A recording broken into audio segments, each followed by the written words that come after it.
प्रभात में सभी बच्चों का स्वागत है। आज मैं आप लोगों को सर्वनाम चैप्टर बताने जा रहा हूँ। बच्चों, आप लोग सभी ध्यानपूर्वक सुनने का प्रयास करेंगे। तो सबसे पहले हम ये जानना चाहेंगे कि सर्वनाम क्या है, सर्वनाम किसे कहते हैं। सर्वनाम किसे कहते हैं उसका परिभाषा हम देने जा रहे हैं।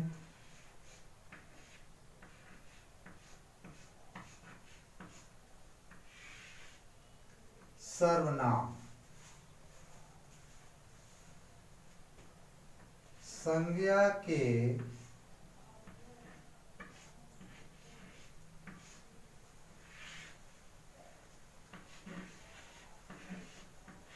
स्थान पर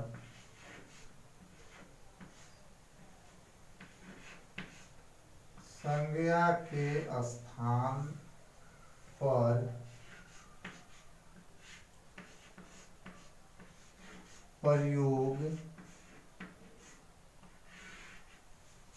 किए जाने वाले प्रयोग किए जाने वाले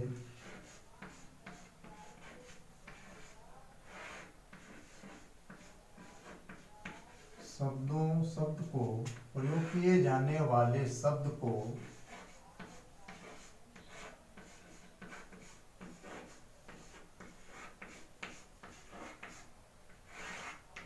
सर्वनाम कहते हैं।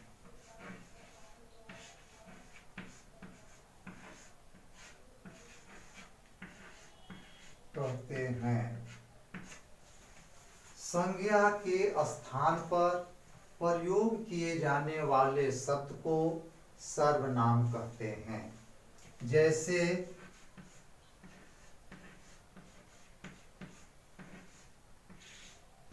मैं, तुम, वह, आप आदि।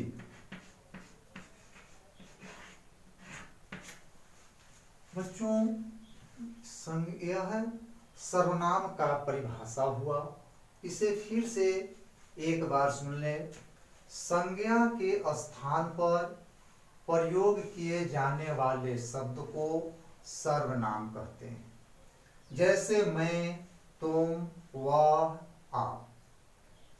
तो यह सर्वनाम का परिभाषा सभी बच्चे समझ गए होंगे। यस। चलिए अब हम आप लोगों को सर्वनाम के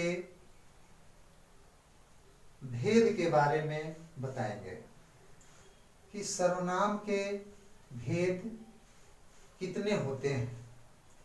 सर्वनाम के भेद कितने होते हैं? सर्वनाम के 6 भेद होते हैं। सर्वनाम के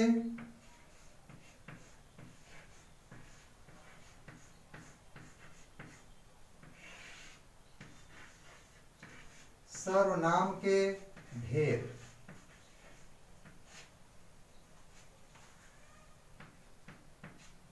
सर्वनाम के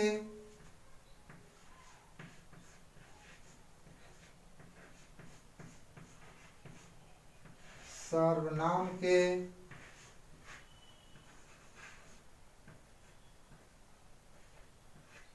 6 भेद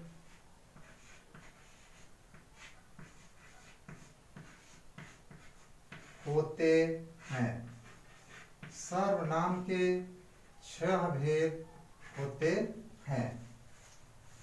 बच्चों, अब आप लोग से कोई पूछेंगे कि सर्वनाम के कितने भेद होते हैं, तो आप इसे बताएंगे कि सर्वनाम के 6 भेद होते हैं।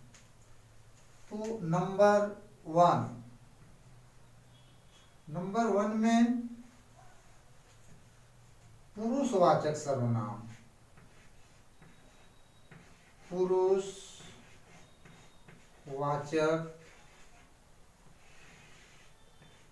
सर्वनाम। नंबर वन में पुरुषवाचक सर्वनाम होता है। अब यह पुरुषवाचक सर्वनाम होते हैं। नंबर दो में निश्चयवाचक सर्वनाम। नंबर दो में निश्चयवाचक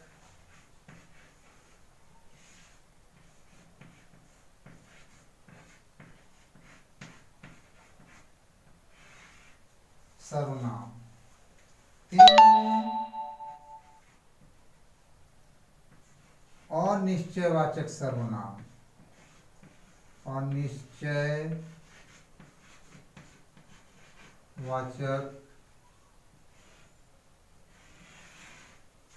तीन में अनिश्चयवाचक सर्वनाम।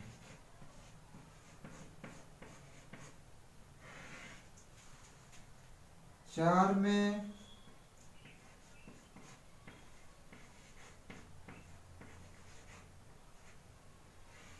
संबंधवाचक,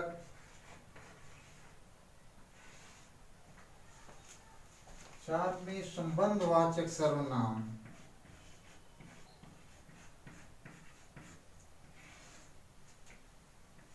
पांच में प्रश्नवाचक सर्वनाम।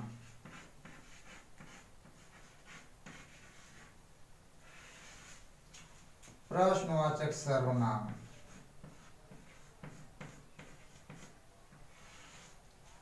और 6 में निजवाचक सर्वनाम।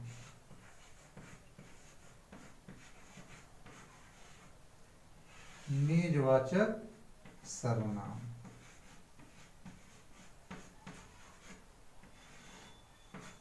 बच्चों, सर्वनाम के ये 6 भेद होते हैं। इसे एक बार फिर ध्यान से सुने। नंबर 1 में पुरुषवाचक सर्वनाम, 2 में निश्चयवाचक सर्वनाम और 3 में अनिश्चयवाचक सर्वनाम, 4 में संबंधवाचक सर्वनाम, 5 में प्रश्नवाचक सर्वनाम और 6 में निजवाचक सर्वनाम। ये सर्वनाम के 6 भेद होते हैं। तो बच्चों, सर्वनाम का परिभाषा और भेद आप लोग के समझ में आ गए होंगे।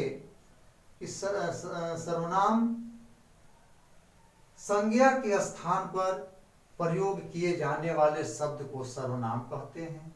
जैसे मैं, तुम, वह, आप आदि। उसके बाद सर्वनाम के भेद बताया गया कि सर्वनाम के कितने भेद होते हैं। तो सर्वनाम के 6 भेद होते हैं। नंबर 1 में पुरुषवाचक सर्वनाम, 2 में निश्चयवाचक सर्वनाम, 3 में अनिश्चयवाचक सर्वनाम और 4 में संबंधवाचक सर्वनाम, 5 में प्रश्नवाचक सर्वनाम और 6 में निजवाचक सर्वनाम। अब बच्चों, ये सभी 6 भेद जो बताए गए हैं उसका हम अभी मौखिक रूप से उसको परिभाषा और उदाहरण बता रहे हैं। और फिर अगले दिन हम इन सभी भेदों को विस्तार से परिभाषा के साथ इसको बताएंगे। तो ये पुरुषवाचक सर्वनाम किसे कहते हैं? यह पुरुषवाचक सर्वनाम किसे कहते हैं? जिस सर्वनाम में पुरुष जाति के लिए यह शब्द प्रयुक्त होता है, जिस सर्वनाम में पुरुष जाति के लिए या पुरुष जाति के लिए यह शब्द प्रयुक्त होता है, उसे पुरुषवाचक सर्वनाम कहते हैं। जैसे मैं, तुम, वह आदि। भेद नंबर 2, निश्चयवाचक सर्वनाम। भेद नंबर 2, निश्चयवाचक सर्वनाम। जिस सर्वनाम से किसी व्यक्ति या वस्तु के निश्चय होने का बोध होता है उसे निश्चयवाचक सर्वनाम कहते हैं। जैसे यह राम है, वह मोहन है। इसमें यह पूर्ण रूप से निश्चितता का बोध करा रहा है कि यह कौन है, तो राम है। यह कौन है, तो मोहन है। यह राम और मोहन के अलावा और कोई नहीं है। तो इसे भी आप लोग समझ गए होंगे। भेद नंबर 3, अनिश्चयवाचक सर्वनाम। जिस सर्वनाम से किसी व्यक्ति वस्तु के अनिश्चितता होने का बोध होता है, यानी अनिश्चय का बोध होता है, उसे अनिश्चयवाचक सर्वनाम कहते हैं। जैसे कोई होगा, कुछ दो।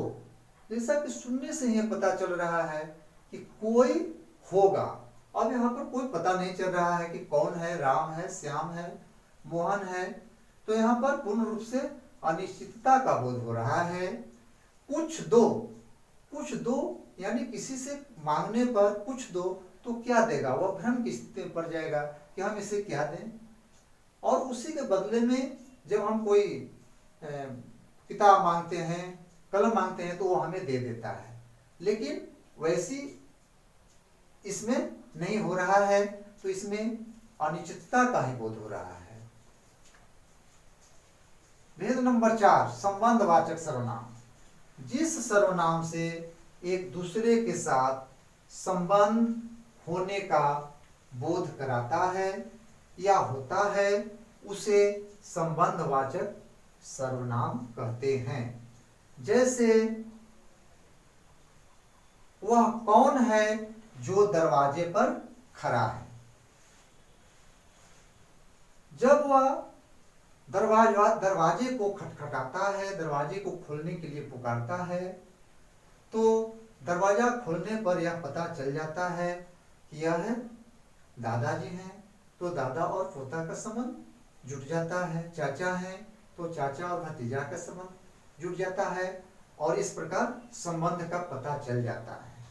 तो यह संबंधवाचक सर्वनाम ही बताता है। भेद नंबर 5, प्रश्नवाचक सर्वनाम।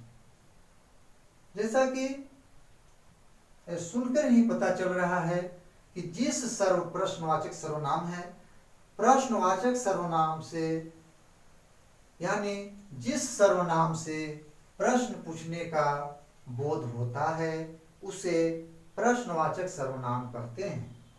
जैसे तुम्हारा नाम क्या है, तुम कहाँ जा रहे हो, ये इस प्रश्नवाचक सर्वनाम का उदाहरण है, और इसके अंतिम में प्रश्नवाचक चिन्ह लगते हैं। तो प्रश्नवाचक सर्वनाम सुनने से ही ये पता चल रहा है कि यह प्रश्नवाचक है, और जो बात हम लोग लिखते हैं उसके अंतिम में प्रश्नवाचक चिन्ह लगाना जरूरी होता है। तो यह भी आप लोग समझ गए होंगे कि प्रश्नवाचक सर्वनाम से प्रश्न पूछने या करने का बोध होता है। और इसके लास्ट में जब हम प्रश्नवाचक का कोई उदाहरण देते हैं तो उसके लास्ट में प्रश्नवाचक चिन्ह देना नहीं भूलेंगे। वहां पर पूर्ण विराम नहीं, प्रश्नवाचक चिन्ह होता है। भेद नंबर 6, निजवाचक सर्वनाम। जिस सर्वनाम से स्वयं या निज का बोध होता है उसे निजवाचक सर्वनाम कहते हैं। जैसे मैं अपने आप ही चला जाऊंगा, मैं अपना काम स्वयं करता हूं, यह निजवाचक सर्वनाम का उदाहरण है। तो बच्चों, ये सभी भेदों को आपने सुना और समझने का प्रयास किया। तो इसको फिर से हम लोग एक बार ही रिपीट करेंगे, फिर से उसको रिवीजन करेंगे कि सर्वनाम क्या है, सर्वनाम किसे कहते हैं। तो इसका उत्तर होगा संज्ञा के स्थान पर प्रयोग किए जाने वाले शब्द को सर्वनाम कहते हैं। जैसे मैं, तुम, वह, आप आदि। ठीक है बच्चों, तो ये सर्वनाम का परिभाषा आप निश्चित रूप से समझ गए होंगे। अब हम सर्वनाम के भेद के बारे में एक बार फिर बता रहे हैं कि सर्वनाम के कितने भेद होते हैं। तो सर्वनाम के 6 भेद होते हैं। सर्वनाम के कितने भेद हैं? तो सर्वनाम के 6 भेद होते हैं। नंबर 1 में पुरुषवाचक सर्वनाम, 2 में निश्चयवाचक सर्वनाम, 2 में निश्चयवाचक सर्वनाम, 3 में अनिश्चयवाचक सर्वनाम, 3 में अनिश्चयवाचक सर्वनाम, 4 में संबंधवाचक सर्वनाम, 4 में संबंधवाचक सर्वनाम और 5 में प्रश्नवाचक सर्वनाम, 5 में प्रश्नवाचक सर्वनाम और 6 में निजवाचक सर्वनाम, 6 में निजवाचक सर्वनाम।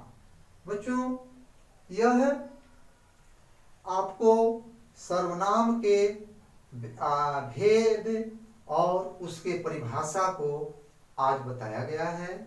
आप सभी बच्चे इस सर्वनाम के परिभाषा और भेद को सही सही याद कर लेंगे और फिर जब अगले दिन हम लोग इस चैप्टर को पढ़ेंगे तो सर्वनाम के सभी 6 भेदों को बारी बारी से परिभाषा एवं उदाहरण के साथ आपको बताएंगे।